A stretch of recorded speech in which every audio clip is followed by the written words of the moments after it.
Ունենք սահմանադրական դատային դատավորներ, որոնց կարելի է համարել Նիկոլ Փաշինյանի գրպանային դատավորներ։ Ընկալիքներս մեղմ ասած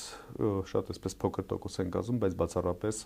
ԲՀԿ-ի ձայների վերականգնման մասով։ Չի կարելի պայքարի որևէ տեսակ բաց թողնել։ Իրավական պայքար, փողոցային պայքար, քաղաքական պայքար, պայքարի ցանկացած ձև անընդհատ պետք է կիրառել։ 6 ամսից 1.5 տարվա ժամանակահատվածում այո Նիկոլ Փաշինյանը կարող է գնալ այդպիսի քայլերի։ Դեռևս պատեհ պահանջի, որ արտահայտ ընտրություններ նշանակվեն կամ վերաքվեարկություն նշանակվի։ Մանդատ վերցնել չվերցնել ես համարում եմ ընդամենը գործիք, ածանցյալ գործիք։ Գտնում եմ, որ ընթացքում տեղի ունենալու արտահայտ ընտրություններ։ Սամվել Կարապետյանը հայտարարել էր, որ պլան B չկա եւ գնում ենք հաղթանակի եւ միգուցե հենց հաղթանակը ուղեկցվում է այսպես։ Այսինքն 1 եւ 2 ամիս հետո պետք է հաղթանակը այնուամենայնիվ տեղի ունենա։ Ես տեսնում եմ շատ շուտով իշխանափոխություն եւ ուղղակի գործողությունների պլանի մասին դեռևս եկեք լռան։ Հաղթելու ենք չեք սահմանափակել հունիսի 7-ով, ճիշտ եմ հասկանում ձեզ։ Այո։ Այո։ Հաղթանակ կոչված է ընտրության օրը չէ։ Կարող է միայն հունիսի 7-ը չլինել, կարող է լինել օգոստոսի 15, կարող է լինել սեպտեմբերի 23։ Մեծ հաշվով ես չեմ համարում, որ Ռուսաստանը Հայաստանում իշխանափոխության խնդիր է դրել։ Փաշինյանը չեք բացառում, կարող է Մոսկվայի այդ բազմակայլ կոմբինացիայի իրագործման մեջ ինչ որ գործիք է։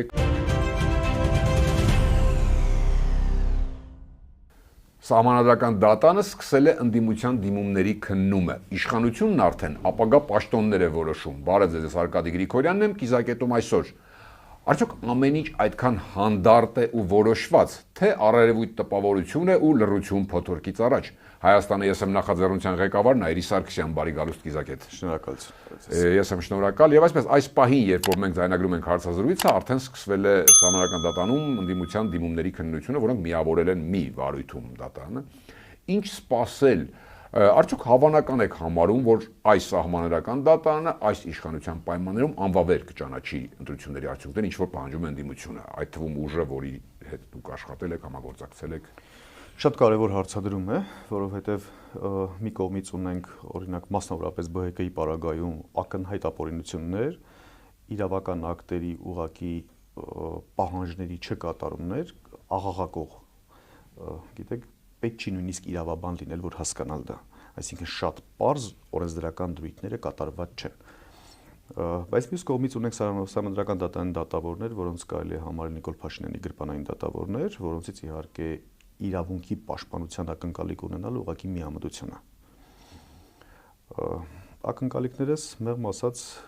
շատ այսպես փոքր տոկոս են կազմում, բայց բացառապես ԲՀԿ-ի ձայների վերականգնման մասով։ Մնացած բոլոր առումներով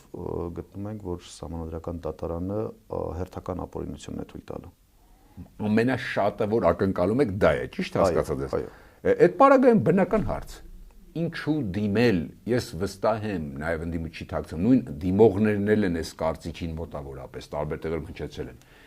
Իմաստը որն է, պարոն Սարգսյան, արդյոք ընտրողը դա չի համարի, ընդդիմության ընտրողին 5 միլիոնից առնվազն իմիտացիա պայքարի, սա իմաստը է դեպքում։ Ընտրողների մոտ կան տարբեր կարծիքներ, բնական է, ցանկացած գործողության ընտրության ժամանակ լինում է ընտրողների մի հատված, որ դժգոհ է մնում։ Այսինքն, որ գործողություն էլ կատարեցիր, միշտ մի հատված դժգոհ է մնալու։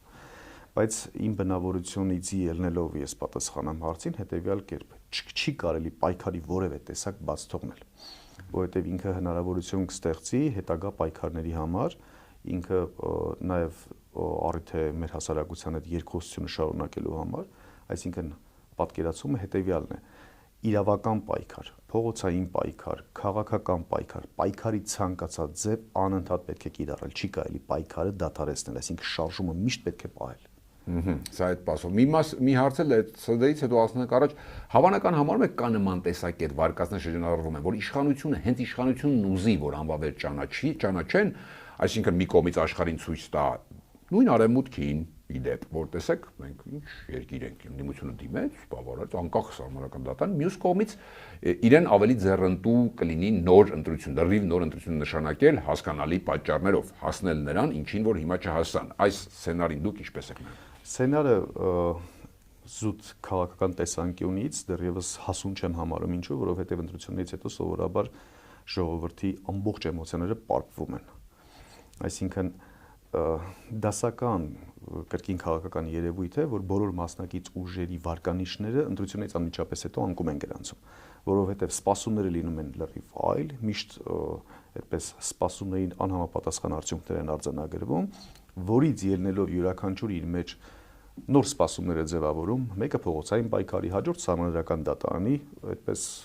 բողոքարկման, հաջորդը մանդատները վերցնելու, հաջորդը չվերցնելու, այսպես շատ են։ Եվ ցանկացած որոշման արդյունք կամ հետևանքը լինում է այն, որ միշտ լինում է դժգոհ հատված, որը ազդում է վարկանիշի վրա։ Դա վերաբերում է եւ ընդդիմությանը, եւ իշխող ուժին։ Հետևաբար Նիկոլ Փաշինյանը չեմ կարծում, որ կարող է ռիսկի դիմել, բայց շատ չնչին հավանականություն կա հետևյալ կերպ։ Այսինքն այնպիսի մաթեմատիկական ճշգրտությամբ հաշվարկ կատարեն ընտրության մասնակիցների թվականակի վերաբերյալ, պայմանականորեն եթե մոտավորապես 1.5 միլիոն մասնակցություն ունեցել ենք հունիսի 7-ի ընտրությունների ժամանակ, այդպես հավանականությունը, որ նույն մասնակցությունը կլինի, բավականին ցածր է։ Մոտավորապես 1.100.000 առավելագույն մասնակցություն, որից այո Նիկոլ Փաշինյանը կարող է իր էլեկտորատին, այդ թվում վարչական ռեսուրսի չարաշահումով, տանել դրատեղամասեր, կորզել իր 600-650 հազար ձայների եւ այլն եւ կարողանա համանդրական մեծամասնություն ձևավորել։ Բայց ռիսկային որոշում է։ Այդ դա իրականացնել մի քանի ամիս հետո արդեն հավանական համարում եմ, որովհետեւ ես գտնում եմ, որ 6 ամսից 1.5 տարվա ժամանակահատվածում այո Նիկոլ Փաշինյանը կարող է գնալ այդպիսի քայլերի։ Այլ ճանապարհով, ոչ սահմանական դատարան, կա ուղղակի ցրել խորհրդարան, հա, ինչ մեխանիզմով։ Գիտեք, մեխանիզմը, այսինքն տեխնիկական միջոցները դեռևս թողնենք մի կողմ, էական չի ինչ մեխանիզմով, բայց ինքը ունի Ալիևի կողմից պարտադրված պահանջներ, ընդ որում ամենօրյա ռեժիմով անդադ իրենց պահանջում են եւ ինքը պետք է կատարի որոշակի քայլեր, որոնց համար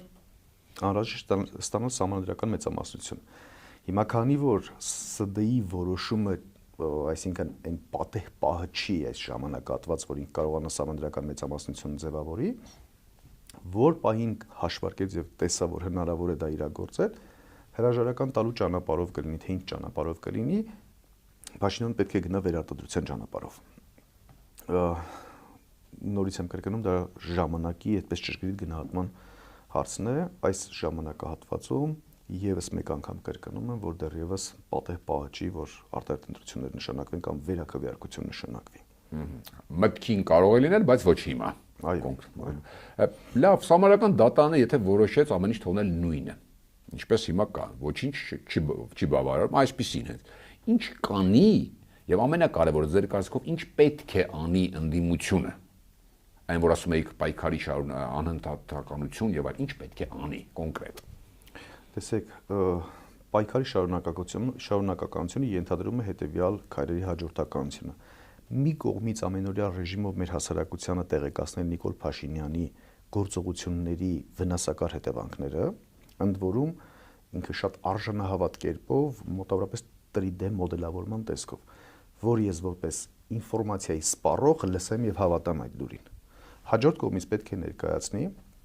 յուրաքանչյուրս պետք է ներկայացնենք իշխանապողության պարագայում դրական արդյունքները եւ դրական սպասումները, որոնք լսող ինֆորմացիա սպառողը պետք է անպայման հավատա, արժանահավատ դիտարկի դա։ Այս երկու գործողություններն են, ինչպիսի գործողություններով կուղեկցվեն, դա արդեն կապված է ներկայացումից եւ ժողովրդի հավատից։ Հիմա դա կլինի փողոցային պայքարով ուղեկցում, թե կլինի պարտադրանք արտահայտ ընտրությունների, այդ թվում կարող է լինել Նիկոլ Փաշինյանի եւ մեր բոլորի ընդդիմության այդպես պահանջների ժամանակավոր զուգորդում միմյանց, որովհետեւ այո ինքը պետք է հրամաններ կատարի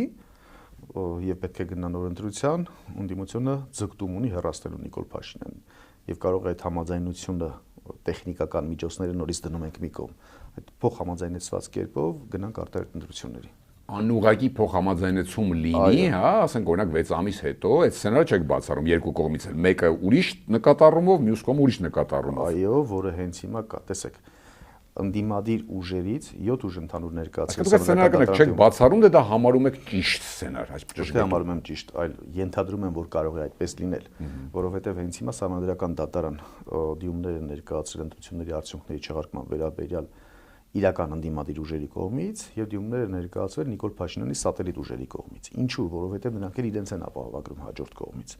Այսինքն մի բան փաստ է։ Նիկոլ Փաշինյանը չունի լեգիտիմություն, Նիկոլ Փաշինյանը չի կարող կատարել համանդրական փոփոխություններ Ալիևի պահանջները, հետեւաբար իրենք էլ հիմքերը ստեղծում են, որ 3 ամիս հետո թե 6 ամիս հետո թե 1 տարի հետո կարողանան իրենց էլեկտորատի վրա այդպես հենարան ձևավորել ու գնալ նոր ընտրությունների։ Այդպես նախնական մեկնարկը տվել են Սահմանադրական դատարանից։ Մի կողմից հիմա կարող է հարց առաջանալ, որ դե եթե իրենք էլ ամեն դեպքում համարում են ոչ լեգիտիմ ազգային ժողով եւ ցանկություն ունեն արտահայտ ընտրությունների, միգուցե Սահմանադրական դատարան դրական որոշում կայացնի, բայց ամեն դեպքում ես չեմ հավատում դրան, որովհետեւ այս պահին մարդկանց հետ որ շփվում ենք ու կապ չունի իշխանական թե ընդդիմադիր, բոլորի մոտ կարծես հունիսի 7-ից հետո մի հատ ծանր բեռ ընկել է եւ բոլորը անցել իրենց առօրյային։ Այսինքն իշխանությունը, ասացեք դրա պատճառը, ընդդիմություններ պետք է ամեն րոպե պատրաստ լինի այդ սցենարին։ Պարտադիր, որ հանկարծ այդ պահ հասունանա։ Իսկ Վայրիկյանի ճշգրտությամբ անդադ պետք է հետևողական ձեռքը այդպես պուլսի վրա անդադ պետք է հետևողական շարունակի աշխատանքը։ Այս պարագայում եթե հիմա այս պահի բանով գնանք, էլի շատ քննարկված ու վիճահարույց թեմա, մանդատ վերցնել, չվերցնել, վերցնելու փողոցային պայքար անմիջապես զուգահեռ գեներացած պահել, այդ ո՞րն է ճիշտ նախ եւ երկրորդ այդ փողոցային պայքարի ռեսուրսը ունի այսօրվա տիտղոսային խորհրդարան անցած ընդդիմությունը։ Դեռևս հասարակական տրամադրությունները ցույց չեն տալիս, որ փողոցի գեներացման այդպես հաջողության հասնելու միտումներ կան։ Մանդատ վերցնել չվերցնել ես համարում եմ ընդամենը գործիք, ածանցյալ գործիք։ Այսինքն դա պետք է ածանցվի գլխավոր նպատակից։ Գլխավոր նպատակը բնականը Նիկոլ Փաշինյանի կառավարման ղեկից հեռացումն է։ Եվ եթե արժանահավատ կերպով հնարավոր է հիմնավորել, որ մանդատ վերցնելը օգնելու է գլխավոր նպատակին, այո, կարելի է վերցնել։ Եթե խոչընդոտելու է, միանշանակ պետք չի վերցնել։ Հետևաբար ես միշտ այդ պրիզմայից եմ դիտարկում եւ պետք է գլխավոր նպատակը ոչ թե կամ քննարկման առարկան դարձնել մանդատ վերցնելը, այլ կոնկրետ մանդատ վերցնողների գործողությունների պլանը։ Ինչ գործողության արդյունքում կամ ինչը կդրդի Նիկոլ Փաշինյանին հեռանալ։ Եթե պետք է ազգային ժողովի ամբիոնը օգտագործել, ազգային ժողովի ամբիոնից քննադատություն եւ 3D մոդելավորման ապագայի տեսլական ներկայացում, եթե ավելի շատ կօգնի ռոպագանդային, ավելի շատ կոժանդակի, այո, կարելի է։ Ընդհանրապես սրա տակ պետք է դիսկուրս ստանալ։ Ձեր կարծիքով հիմա ավելի հավանական է մանդատ վերցնելով գնալ իշխանափոխության պլանը դուք տեսնում եք։ Գիտեք, կարծիքները տարբեր են, օրինակ ես բազմիցս նշել եմ, այժմ էլ կնշեմ, եթե ես դա գտնեի արդյունավետ ճանապարհ, ես ինքս կընդգրկվեի ցուցակ եւ կվերցնեի մանդատ։ Այսինքն իմ անձնական կարծիք հետեւյալն է. դա չեմ համարում արդյունավետ գործիք, որովհետեւ ես համարում եմ, որ մենք մեր գործունեությունը ազգային ժողովի ցանկապատից դուրս էլ կարող ենք իրականացնել ու շատ արդյունավետ ճանապարհով։ Եվ միգուցե մանդատ վերցնել լինի բավականին այդպես խնդրահարույց, որովհետեւ այնուամենայնիվ մեր հասարակությունը ունի ակնկալիքներ ընդդիմությունից եւ ունի ակնկալիք ոչ թե ընտրվելու եւ իրենց խնդիրները ներկայացնելու կամ շահերը ներկայացնելու, այլ կոնկրետ առաջադրանքով Նիկոլ Փաշինյանին հեռացնելու։ Սրանք բոլորը պետք է չափվեն։ Չափվելուց հետո նոր որոշում կայացվի։ Այսինքն մտավախություն ունեք, որ եթե ամեն դեպքում մանդատ վերցնեն անկախ նրանից ինչ ծրագիր կա 5 տարի կպահպանվի այս ազգային ժողովը եւ կունենանք այնինչ եղավ 21-ից հետո, որովհետեւ կա տեսակետներ, որ չէ, հնարավոր է 1 տարում անել եւ այլն։ Իդեպ նման կանխատեսումներ արել 21-ին, բայց չեղավ։ Այ դուք ավելի շատ դա եք մտածում, եթե մտնեն պարլամենտ։ Տեսեք, շատ այդպես բացասական կանխատեսում է շատ եւ չեմ ցանկանա այդպիսի կանխատեսում իրականացնել, Աստված մի արասցե, որ այդպիսի սցենար գնա 5 տարի մնալ է։ Այո, որովհետեւ 21 թվականի ընտրությունները մեզ ցույց տվեցին, որ 5 տարի մնալը ինչ հետևանքի է հանգեցնում խորհրդարանական ընդդիմության համար։ Օրինակ, Հայաստան դաշինքի պարագայում դա ձայների կրկնակի չափով կրճատումներ մոտավորապես։ Այսինքն դա ցույց տվեց իրենց որոշման անհաջողությունը եւ որոշման սխալ հաշվարկը։ Եթե ուժեղ Հայաստան դաշինքն էլ այդպիսի Աստված մի արած այդպիսի անհաջողության մատնվի, սա արդեն կլինի շատ տխուր Հայաստանի Հանրապետության եւ այ ժողովրդի ճակատագրի համար։ Հետևաբար ես 5 տարվա սցենարին եւ չեմ հավատում ու ոչ թե երազանքներից ելնելով չեմ հավատում, այլ կոնկրետ իրավիճակի վերլուծությունից։ Ես գտնում եմ, որ ընթացքում տեղի ունենալու արտահերտ ընտրություններ, որովհետեւ դա անընդհատ պետք է ընդդիմության, մեր հաջորդ ընդդիմությունների, այլ կուսակցությունների եւ այլնի հասարակական կազմակերպությունների, քաղաքասարակության ներկայացուցիչների պահանջը պետք է լինի եւ անընդհատ մեր ժողովրդի հետ աշխատանքը։ Հաջորդ կողմից դա նաեւ իշխանության ցանկությունն է կամ ներողություն իշխանության հրահանգողների ցանկությունն է, որովհետեւ Ալիևը նորից եմ կրկնում չի դադարելու պահանջները, այդպես հետ չի քաշելու կամ 5 տարի եւս չի սպասելու։ Օր առաջ անդադ ստիպելու է Նիկոլ Փաշինյանը, որպեսզի սահմանադրական փոփոխությունների գնա, որպեսզի վերին ոսկեպարի հանձնման գործողություն կատարի, Տիգրանաշենի հանձնման գործողություն կատարի եւ այսպես շարունակ։ Հետևաբար ամբողջ իրավիճակի թե համընդհանուր վերլուծության են ենթարկում, տեսնում ենք, որ այս ազգային ժողովը 5 տարվա կյանք չունի համենայն դեպս։ Այսինքն պարոն Սարգսյան, դուք ճիշտ հասկացա, որ ամենահավանական եւ տրամաբանությանը մոտ սցենարը դիտարկում եք այն անուղակի փոխհամաձայնեցված արտահերթը, այլ ոչ թե որ փողոցով ստիպեն Փաշինյանը, ինչպես եղավ Սերժ Սարգսյանի հետ հրաժարական տա եւ այլ, ավելի, այսինքն ընդդիմության շանս որպես դա եք համարում նորից ընտրություններով։ Չի կարելի միայն դա համարել, որովհետեւ ընդդիմությունը ձեռքերը ծալած նստի եւ միայն սպասի, թե երբ պետք է ընդդիմության եւ իշխանության շահերի համընկում տեղի ունենա եւ արտահերթ ընտրություն կազմակերպի իշխանությունը, դա կնշանակի, որ իշխանության համար այդպես լավագույն ժամանակահատվածում է կազմակերպվելու եւ իշխանությունը վերարտադրվելու ավելի մեծ շանսեր ունի։ Հետևաբար պետք է օրակարգի թելադրողը լինի ընդդիմությունը, այսինքն մեր գործողությունների հետևանքը պետք է լինի արտահերթ ընտրությունները, ոչ թե իշխանության գործողությունների հետևանքը։ Լավ, այդ պարագայում ընդդիմություն թելադրողն է, նորից վերադառնանք այն հարցին։ Սահմանադրական դատանը 1 շաբաթ հետո եւ այլն որոշումը կայացրեց, հաջորդ քայլը դուք որ լինեիք, ասենք, չգիտեմ, նույն ուժեղ Հայաստանի ու Հայաստան դաշինքի տեղը, դուք եք ընդդիմության, հաղթած առաջնորդը, ինչ անմիջապես կոչ անել ժողովուրդ ջան փողոց է ոչ մի ազգային ժողով, փողոց փակել սահմանադրական իհարկե ճանապարհով, բնականաբար, որ սահմանադրական իրավունք է, անել հանրահավաքներ, այսինքն այդ տիպի ճնշման տակ պայել իշխանությանը դա է ճիշտ, եւ դա արդյոք ուշացած չէ, դա է ճիշտ թե ուղղակի գնալ խորհրդարան, ասել այստեղից ենք պայքարելու նաեւ։ Քաղաքականությունը ենթադրում է եւ սիրում է շատ օպերատիվ արձագանքներ եւ օպերատիվ գործողությունների պլաններ։ Ընդհանրապես չտեսանք դա ընտրության հաջորդ գիշերը եւ այլն եւ այլն եւ այլն, ինչ համար քննադատվում է ընդդիմությունը։ Այսինքն պարտադիր չի, որ ընդդիմությունը այդպես հայտարարի, որ հաջորդ շաբաթ ես սկսում եմ գործողությունների պլան։ Կան գործողություններ, որոնք որ կարող է ուղղակի որոշակի ժամի նկատել դա, այսինքն նկատել այդ երակը, զարկերակը ու գործողությունը սկսել։ Կան գործողություններ, որ զարկերակից ընդհանրապես կախված չեն, օրինակ օր ու արև չտալ իշխանությանը։ Ինչ էինք անում մենք Հայաստանի ԵՍՄ-ի մեկնարկից հետո յուրաքանչյուր շաբաթական կտրվածքով նախարարներին ուղղակի օր ու արև չէինք տալիս բառից բուն իմաստով։ Գնում էր խնդրի նկարագրություն իրենց պաշտոնական նամակով, խնդրի լուծման ուղղությունները եւ առաջադրանք պահանջատիրություն, որ կատարեք այս փոփոխությունները, ու դա հանրայնացնում ենք, բայց չէինք ուղեկցում լրացիչ գործողություններով։ Հիմա օրինակ դա կարող ենք շատ ավելի ինտենսիվ կերպով իրականացնել, ու այո, այդ թվում ակցիաներով իրականացնել։ Օր ու արև չտալ, անընդհատ նրանց աշխատացնել, զուգահեռ զարկերակը զգալ ու այլ գործողություն սկսել։ Ես կարծում եմ դա պետք է լինի ճշգրիտ քայլերի հաջորդականությունը։ Ուշացած չէ, արդյոք հաշվի առնելով որ քանի օր է արդեն անցել ընտրություններից եւ ոչինչ չի այդ առումով ձեռնարկվել եւ առերևույթ բոլորը անցել են նաեւ հասարակությունը, թեկուզ ընդդիմության ընտրողները հանդարտ իրենց առօրյա գործեն, առերևույթ հանդարտություն է։ Այդ այսպես կոչված ճակերտավոր հրաբուխը արդյոք էլ չի հանգել։ Ինչու չարվեցին գործով։ Չեմ կարող հարցին պատասխանել, որովհետեւ պատասխանելու համար անհրաժեշտ են որոշակի այդպես չափումներ, մասնագիտական դատողություններ, եւ քանի որ չունեմ այդ տեղեկատվության, չեմ տիրապետում, չեմ կարող պատասխանել։ Կոնկրետ մասնագիտական այդպես աշխատանքներից եւ տեղեկատվությունից չենք օգտվել այդ ոլորտում։ Զուտ մարդկանց այդ շփումներում կա այդպես մոտավորապես կես չափաբաժիններ։ Կան մարդիկ, ովքեր կողմ են մանդատ վերցնելուն, կան ովքեր կողմ են չվերցնելուն, կան ովքեր կողմ են փողոց դուրս գալուն, կան ովքեր ասում են դե չէ, ոչ մի բան չի փոխվի, այսինքն հիասթափության այդ թվում մեծ ալիք գոյություն ունի։ Հիմա պայմանական եթե ես լինեմ որոշում կայացնողը, իրավունք չունեմ այդ իմ կամ թիմակիցների կամ ընկերների այդպես մարդկանց հետ զրույցի հիման վրա որոշում կայացնել։ Դա պետք է կոնկրետ մասնագիտական հաշվարկ եւ դատողություններ կատարվի,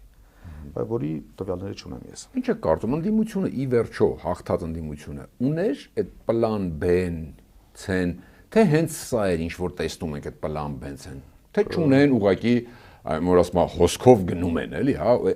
արդյոք սա էր պլան B-ն եւ ոչ թե փողոցը։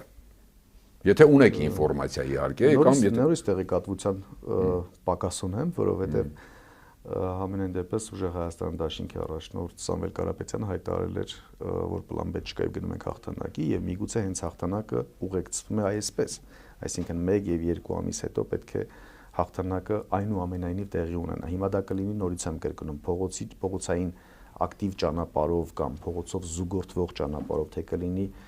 կրկին շահերի համընկումով ու արտահերտ ընտրությունների գնալու սցենարով, բայց այնուամենայնիվ ես տեսնում եմ շատ շուտով իշխանափոխություն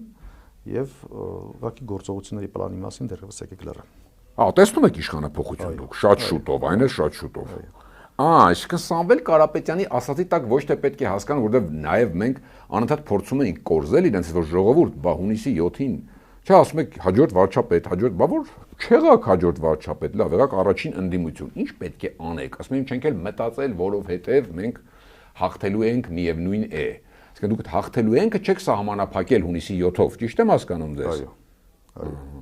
Հաղթանակ կոչվածը մեն ընտրության օրը չէ։ Կարող է միայն հունիսի 7-ը չլինել, կարող է լինել օգոստոսի 15, կարող է լինել սեպտեմբերի 23-ը։ Այդ ձեր ենթադրությունն է, թե ընդհանուր նաև քննարկումները, որ եղել եք դաշինքում, ներսի տրամադրությունները, պլանները եւ այլն, դա նկատելով եք ասում, թե ձեր վերլուծության արդյունքն է։ Այսպես ես ուղղակի կանխատեսումների որոշակի սցենար եմ ձեր ներկայացնում։ Ինչի վերաբերյալ կա քննարկում, ինչի վերաբերյալ չկա քննարկում, քանի որ դա փակ է, այդ թվում կոռեկտ չի հայտարարել է քննարկված է, թե քննարկված չէ։ Այսինքն նաև այսպես վերաձևակերպեմ, ուրեմն այդ պարագայում այդքան էլ տարօրինակ չէ թվացial լռությունն ու թվացial միցակ հանգստությունը ուժեղ Հայաստանի նոր։ Բացարձակ պետք չի տարօրինակ համարել, որովհետև Իսկ չեն գնացել տուն իրենք, այսպես բացատրեմ։ Համենայն դեպս որևէ գործողությունի չի երևում տուն գնալ, որովհետև ակտիվ աշխատանքները շարունակվում են անընդհատ անդադության սկզբունքով ու գիտեք շատ մեծ ու կարևոր գործեր շատ դեպքերում անմիջապես լռությունից հետո են հաջորդում։ Հետևաբար պետք չի, եթե նույնիսկ կա նկատելի լռություն, ապա պետք չի համարել, որ բոլորը թողել են իրենց այդպես քաղաքական պայքարը եւ գնացել են տուն։ Այդ պարագայում անդրադառնանք ուրիշ ռակուրսի։ Ռուսաստանի Դաշնության ազդեցություն, դա գերագնահատված, թե թերագնահատված պատժամիջոցներ, որոնք շարունակվում են, այսօր ձուկը ավելացավ, ամբողջությամբ ավելացավ ձուկը, ինչ դեր դրանք խաղացին հենց ընտրությունների գործում եւ այսօր դեռ ինչ դեռ խաղում են։ Նկատի ունեմ այնտեղ տարբեր չէ տեսակետը, ում համար լավ եղավ ի վերջո այդ պատժամիջոցները։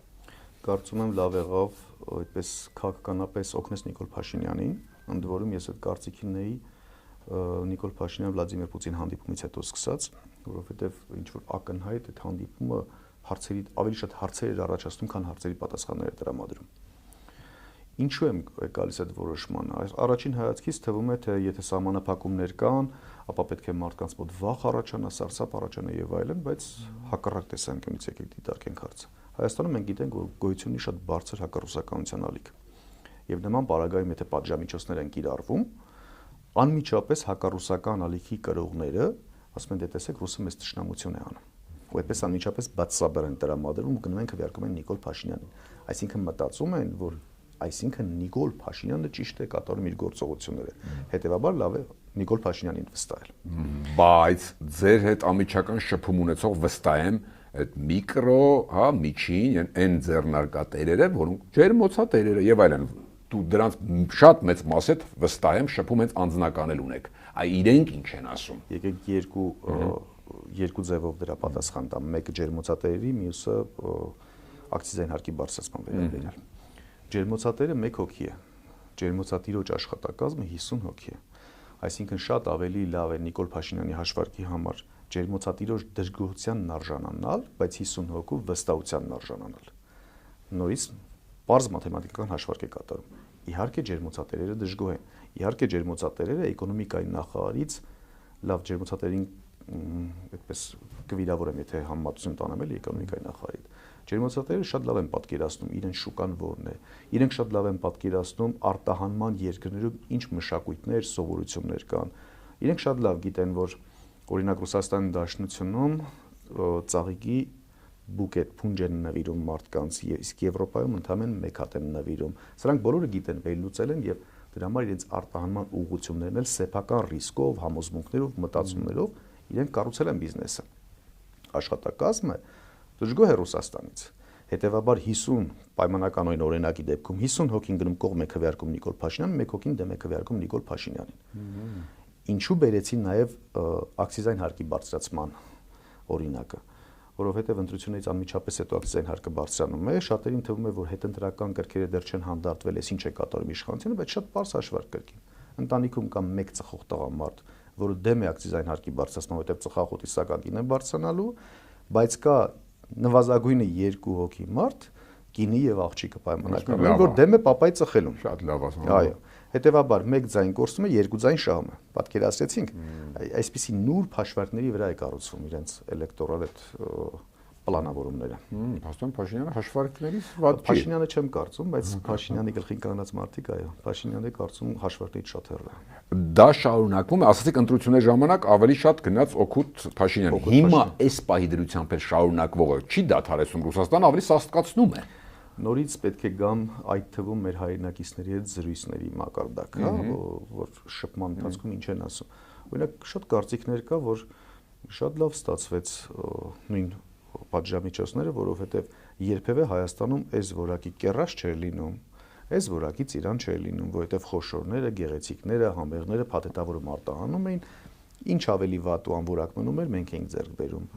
Շատ հայրենակիցներ ասում են, ինչ լավ է, որ սահմանափակում եղավ, որովհետև գնանկումներ տեղի ունեցավ, շատ արդեն էժան ենք միրգը ձեռք բերում, ծաղիկը ձեռք բերում եւ այսպես շարունակ։ Տարբեր են կարծիքները, որովհետև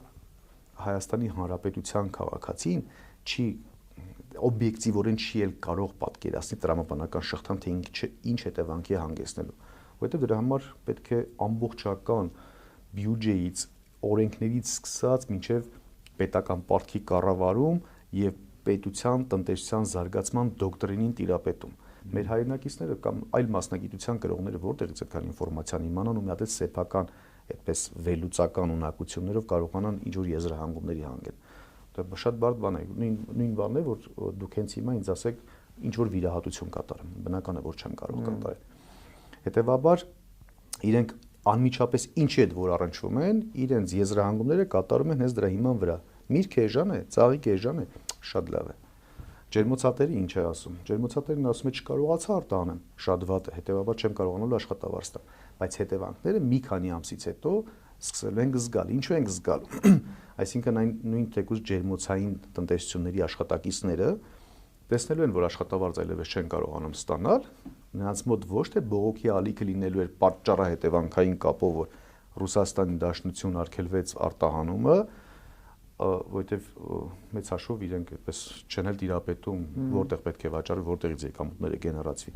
այլ ջերմոցը աշխատավարձ չվճարեց, երբ որ տնօրենն էլ կասի, որ Ռուսաստանի արտահանումների արգելքի պատճառով է,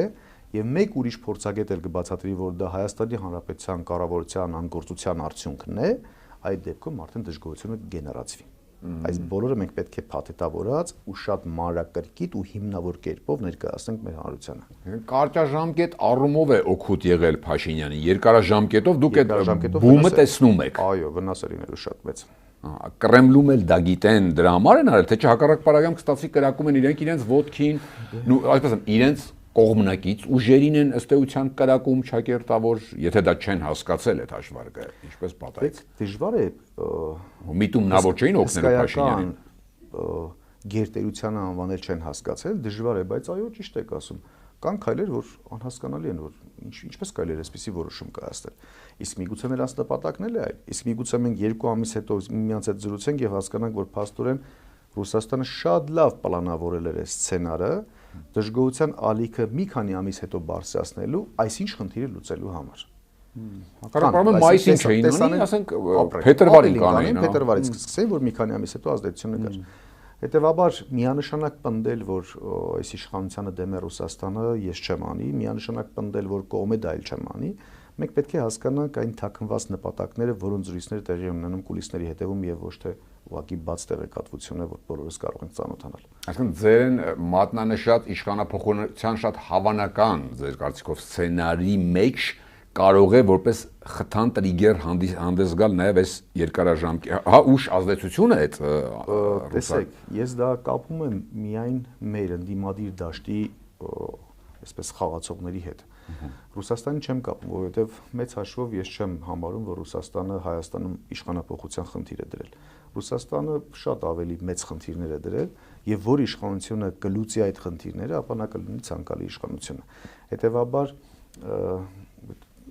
որոշակի այդպես չափազանցված են, որ Ռուսաստանը դեմ է Նիկոլ Փաշինյանի կառավարությանը եւ այլն եւ այլն։ Ես համենայն դեպս գործողություններով չեմ տեսնում որևէ դեմ գործողություն։ Այսինքն լինում են հայտարարություններից դրանք էլ գլխավոր սցենարի ինչ որ մի հատվածն են ընդհանրապես։ Այսինքն Փաշինյանի շրջանակի մեջ պահելու պարագայում իրեն չել հետաքրքրի, այսինքն ընդդիմությունն էլ չպիտի որ գերագնահատված սպասումներ ունենա Մոսկվայից, ճիշտ եմ հասկանում, եթե որտեղ Մոսկվան իրենին կարող է հասնել նաև Փաշինյանի միջոցով։ Իհարկե կարող է հասնել, ընդ որում շատ դեպքերում շատ ավելի հավանական է հասնել Փաշինյանի միջոցով։ Եկեք մի օրինակ բերեմ ձեզ, որ պատկերացնենք միգուցե միայն Փաշինյանի միջոցով հնարավոր է հասնել։ Տեսեք, Ադրբեջանը պահանջ է դրել Հայաստանի Հանրապետության Սահմանադրության փոփոխության։ Ադրբեջանի ակնկալիքները պարզ են, Ադրբեջանի այսպես նպատակներն էլ շատ պարզ են, Հայաստանի Հանրապետության ուղղակի այդպես իր ենթակայության տակ ինչ որ աշխարհագրական տարածքի վերածելն է։ Բայց գլխավոր հասցեատերը Սահմանադրության փոփոխության, չգիտեմ Ադրբեջանն է թե ոչ։ Ուրեմն Խորհրդային Միությունը, որ ձևավորվել է 15 պետություն ստորագրել են։ Խորհրդային Միության արդեն լուծարում 3 պետություն են ստորագրել, Ռուսաստան տարիներ շարունակ ասում է ոչ լեգիտիմ է եղել լուծարումը, ճիշտ է։ Պետությունների գոյության համար կա երկու հիմք՝ ազգերի ինքնորոշման իրավունք եւ տարածքային ամբողջականության սկզբունք։ Հիմա պետք է այստեղ շղթան կապենք։ Եթե Հայաստանի Սահմանադրությունը փոխվում է եւ ամբողջ նախաբանի հատվածը դուրս է գալիս հղում անկախության հռչակագրին, ինչի հիմքը ազգերի ինքնորոշման իրավունքն է, որ մենք իրավունք ենք ունեցել պետություն ձևավորելու։ Արդեն գալիս է երկրորդ սկզբունք՝ տարածքային ամբողջականության։ Եվ պատկերացրեք, որոշումը կայացվի եւ ամբողջ գործողությունները գնա նրան, որ դուք Խորհրդային Միության տարածքային ամբողջականության մասն եք։ Եվ դուք հրաժարվել եք ազգերի ինքնորոշման իրավունքից, հետեւաբար դուք անկախ պետություն չեք, դուք մերն եք։ Ունի դրա իրավունքը։ Այո, ունի դրա իրավունքը։ Կիրագործի, չգիտեմ, կամ ինչպես կիրագործի, չգիտեմ։ Նման պարագայում, այսինքն միտումնավոր կերպով Հայաստանի դիմադրողականությունը ջարդել, Հայաստանին հասնել այնպիսի իրավիճակի, որ մի օր Նիկոլ Փաշինյանը կանգնի, ասի ժողովուրդ է, տեսեք, էլ հնարավոր չի անկախ ապրել։ Փաստորեն մենք մի տարբերակ ունենք։ Բան են ասում, չէ՞, ինչ որ միութենական պետությունն ասում, չգիտեմ ինչ անվանում կդնեն, որտեղ ինքը այդպես པարզ չի, էլի, բաց չի ինչը։ Իսկ միգուցե միայն Նիկոլ Փաշինյանը միտումնավոր կերպով հենց երկիրը տանի այլ պետություններին միացման։ Արդյոք կա Հայաստանում երկրորդ այդպիսի գործիչ, որ կգնա այդպիսի չարիքի իրագործման։ Վստահ չեմ ես, որ կա։ Հետևաբար միգուցե Նիկոլ Փաշինյանը բոլորին է ձեռնտու, եւ Արևմուտքին, եւ Հյուսիսին, եւ Հարավին, դե Թուրքիային ու Ադրբեջանին ուղղակի լռեն, որովհետեւ նրանց ուղղակի կամակատարն է։ Այսինքն դուք առնվազն ձևակերպումը այսպես տամ, առնվազն չեք բացառում, որ Փաշինյանը չեք բացառում, կարող է Մոսկվայի այդ բազմակայլ կոմբինացիայի իրագործման մեջ ինչ որ գործիք է, հա, կետ է, որին կարող ենք ականատես լինել, որի միջոցով գործիք է, որի միջոցով իրագործում են գլխավոր պլանը։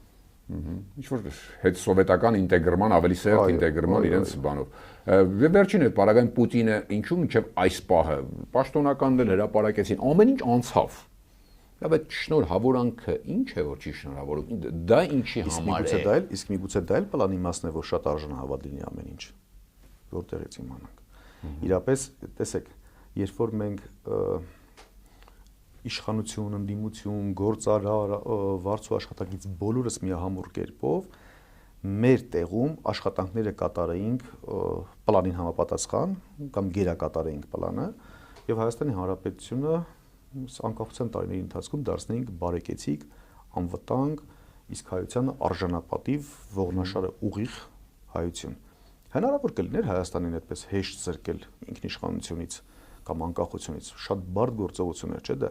Այսինքն նախապես գլխավոր պլանները կատարելու համար նախ պետք է դրա հիմքերը ստեղծել։ Մենք չենք կարող մի անգամից 20 հարկանի շենք կառուցել, մինչև դրա համար հիմք չփորենք, մինչև բետոնապատման աշխատանքներ չկատարենք։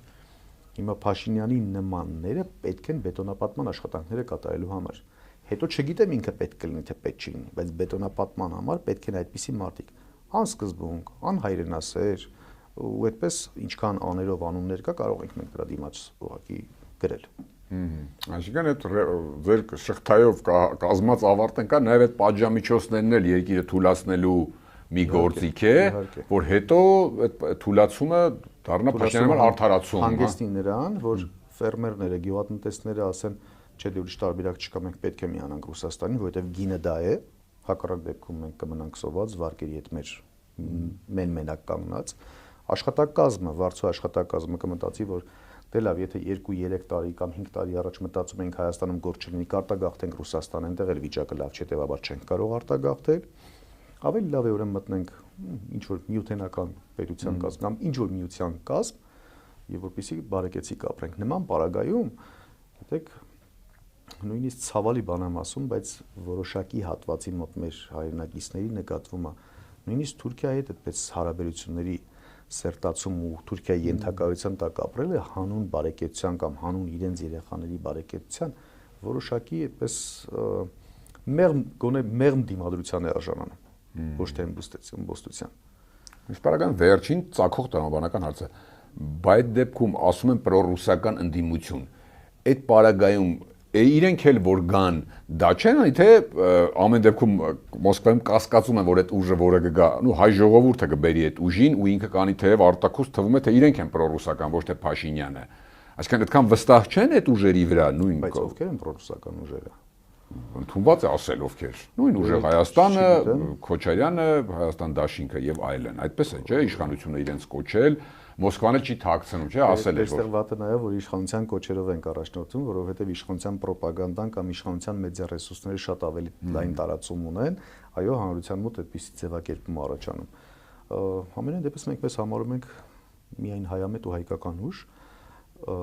պրոռուսական կամ պրոարևմտյանը որոշակի եկեք ընդհանուր ասեմ դրա վերաբերյալ, որոշակի դա էլ է չափազանցված։ Որովհետև գոյություն ունեն ելակետեր, այսինքն ինչից ելնելով պետք է կառուցես քո արտաքին հարաբերությունները, անվտանգային հարաբերությունները, տնտեսական հարաբերությունները եւ այլն։ Քո ներուժի ինչին է բավարարում, դու որտեղից կարող ես ներկրում իրականացնել, որտեղից կարող ես կամ որտեղ կարող ես արտահանում իրականացնել։ Հիմա եթե աշխարհի խոշոր այդպես հացահատիկի արտահանող երկրները Ռուսաստան, Ուկրաինա ու Կանադան են, ծորենով ամենայն դեպս, մենք չենք կարող չեն նպատակադրել, որ մենք կգնանք, չգիտեմ, Թուրքիայից ձեռք կբերենք։ Եթե Թուրքիայից ձեռք բերենք, մի բան ակնհայտ է, որ ուրեմն Թուրքիան Կանադայից կամ Ռուսաստանից ձեռք է բերել, վերավաճառում է մեր վրա ավելի թանկ սակագնով։ Մենք էլ հո Նիկոլ Փաշինյան չենք, որ առանց հասկանալ հայտարարենք, ասենք, մենք մեր սեփական գազը կօգտագործենք, որ Ռուսաստանը գազը փակի։ Այսինքն այդ բոլոր ելակետերը, եթե համադրում ենք եւ ռացիոնալ կերպով նայում ենք, որ որտեղից ինչը կարող ենք ձեռք բերել, որ շուկայում ինչը կարող ենք վաճառել ու ինչ ներուժ ունենք լրացիչ բարիք ստեղծելու, ըստ դրա պետք է կառուցենք մեր հարաբերությունները։ Եթե այստեղ գերակշռողը Ռուսաստանն է, դրա համար ուժին համարում են ռուսամետ, ապա դա թյուր կարծիքը։ Եթե գերակշռողը Եվրոպան է ու համարում են Եվրոպամետ, դա էլ է թյուր կարծիք։ Բայց այո, մենք Հայաստանում ունենք ռուսներից ռուսամետ ուժեր, արևմուտքից արևմտամետ ուժեր, այսինքն մենք այստեղ ուժ ունենք, որ նույնիսկ Եվրոպան այդքան Եվրոպամետ չի, ինչքան իրանք։ Առանց հասկանալ։ Այդ ձեր ասած ռուսներից ռուսամետը հաստատ ուրեմն ուժեղ Հայաստանը չէ։ Ճիշտ է, չէ, դա Սամվել Կարապետյանի այդ անձը հասկանում եք, էլի Ռուսաստանում եւ այլն, այսինքն դա չի նշանակում, որ նա հենց եկա պետք է ձեռքը բռնի Հայաստանի եւ տանի այն ինչի մասին որ մենք նոր խոսում ենք։ Հա, որովհետեւ դա է ամբողջ PR-ը եւ առաջին հայացքից տրամաբանականը, եթե առաջին շատ բարձունակ հայացքից, չէ, դատելով որտեղ